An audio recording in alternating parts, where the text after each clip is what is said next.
అట్లా అని మిమ్మల్ని అందరినీ సంసారాలు వదిలేసి సన్యాసులు అవ్వమని ఎక్కడ చెప్పటంలా. మీరు ఏ పని చేస్తున్నా సాయి ధ్యాసలో ఉండండి, సాయి నామస్మరణం చేయండి, సాయి యొక్క గానాన్ని శ్రవణం చేస్తూ ఉండండి, నామాన్ని లిఖిస్తూ ఉండండి. కాబట్టి సాయి బంధువులారా, ఈ విధంగా మనం ఇక్కడ చూసాం.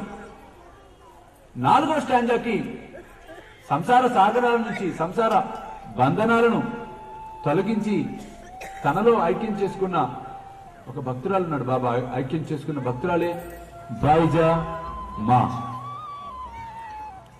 బాయిజమా ఎల్లవేళ ఆయన సేవలో పరితపించేది.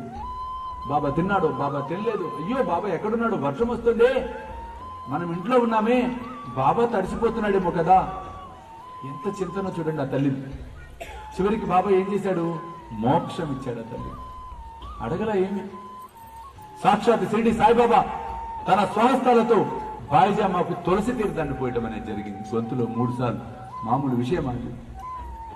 అది ఎందుకు జరిగింది అంటే త్రికరణ శుద్ధిగా భక్తి, ప్రేమ, విశ్వాసం అవి ఆమె బాబాపై చూపించటం వలన ఆ తల్లికి అంతటి భాగ్యం పొందటం అనేది జరిగింది.